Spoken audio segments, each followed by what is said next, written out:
Okay, folks, this segment is really important to me because it kind of plays off the Louden County episode I did last week.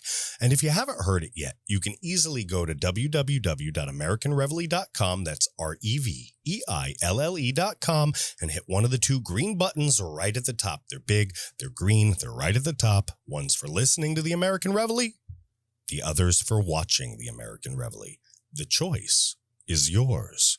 So, some of you may have heard by now, but Osama Obama was in Virginia campaigning for critical race theory fanboy and Virginia Governor Terry McAuliffe in his tight race, which could serve as a predictor for the outcome of the 2022 and possibly even the 2024 elections.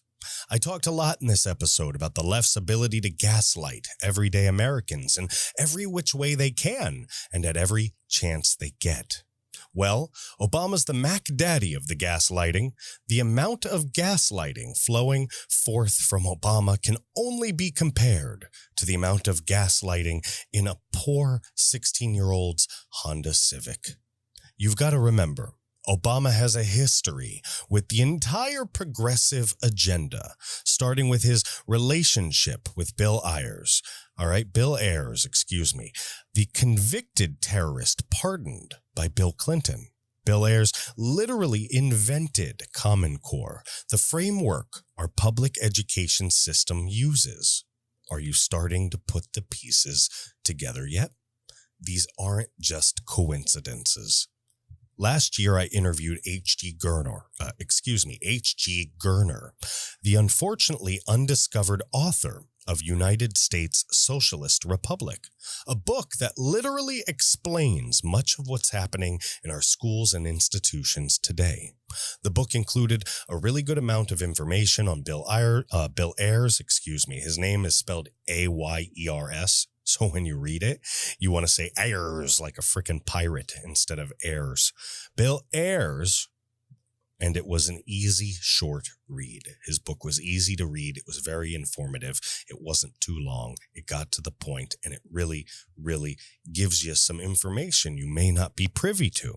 So if you have a few dollars to spare, go to Amazon.com, get yourself a copy. I have this wonderful signed copy that I've studied in detail, all right? It's called USSR, United States Socialist Republic, and it's written by H.G. Gurner. All right, folks? And if you can't find it, email me directly, jameslane@AmericanReveille.com. I'll gladly get you in touch, send you the link so that you can purchase the book. All right? I'm not being paid to tell you this. I'm not. I'm really recommending this book to you because it made sense to put it in this segment.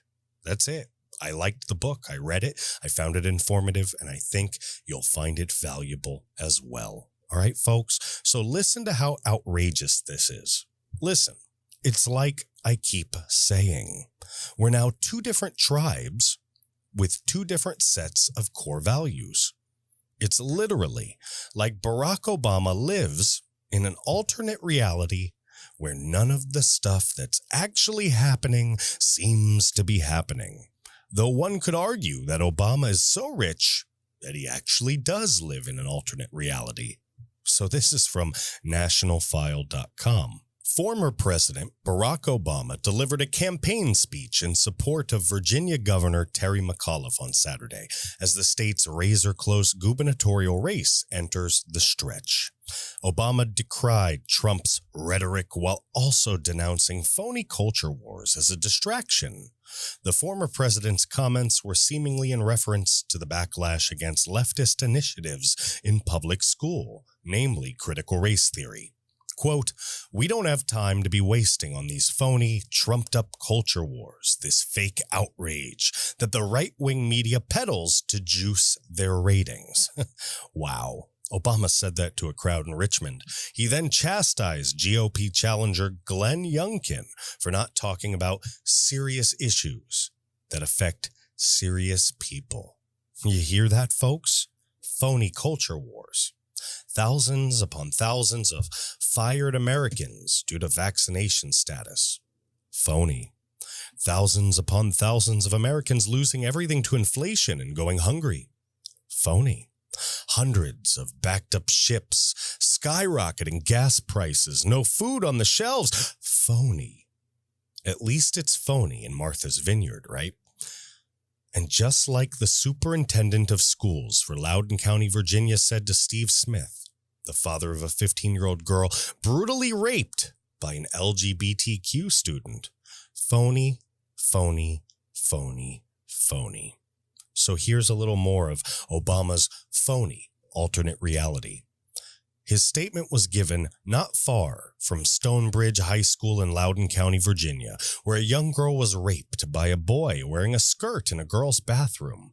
The attack was initially covered up by the school's superintendent, Scott Ziegler, who denied it happened at a June school board meeting. The June school board meeting in reference initially went viral. A large crowd showed up in protest of leftist board initiatives, including a motion on transgender bathroom issues. The event was eventually declared an unlawful assembly, and 2 protesters were arrested.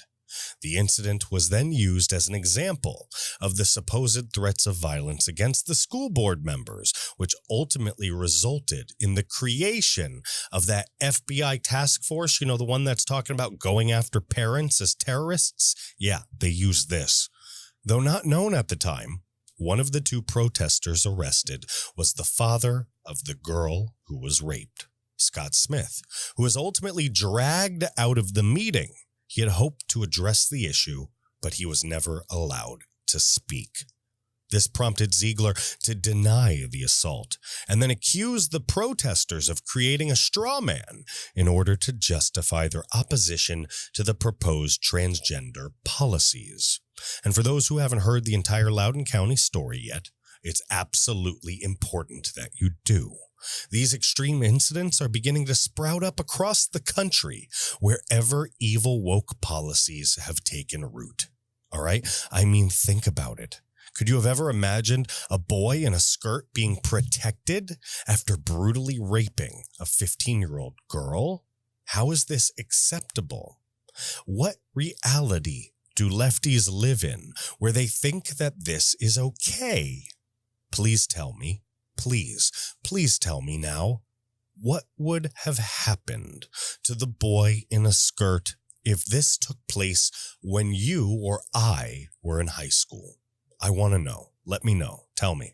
It says that Obama, did not specify either Loudon County or school board developments across the country. He didn't reference it. He didn't specify it. But it was implied and in line with left-wing talking points. Proponents of CRT and other leftist initiatives on school boards deny the issues even exist. They deny it even exists, often masking them with euphemisms like equity. This is done despite high-profile incidents such as Loudon County and CRT-themed lesson plans in districts across the country. Obama's Virginia stump speech comes as Joe Biden's poll numbers continue to sink to new lows. Biden campaigned for McAuliffe in late July, but has since seen his approval ratings slip to 38%, according to an October Quinnipiac poll. The current president is currently not scheduled for any events in Virginia before the election, though McAuliffe campaigned with Jill Biden in Norfolk on Friday. And you know that is an important election for the GOP.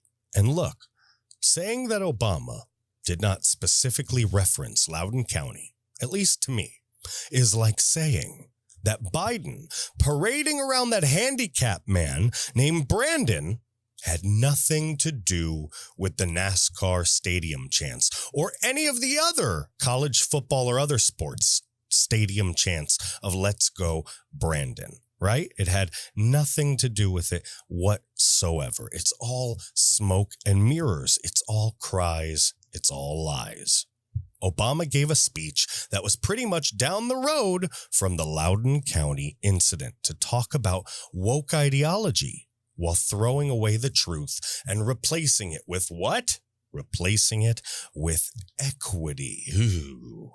You don't have to put a little sign on a turd that says turd in tiny brown letters for everyone to know it's a turd. All right, folks, look, these elites have no respect for you. They have no respect for you. They have no respect for me. They have no respect for anyone. They all believe that they're part of some manifest destiny to change the course of history. They want to give this socialism wheel a spin, a great big spin, as if no one's ever played this game before. Well, you know what they say.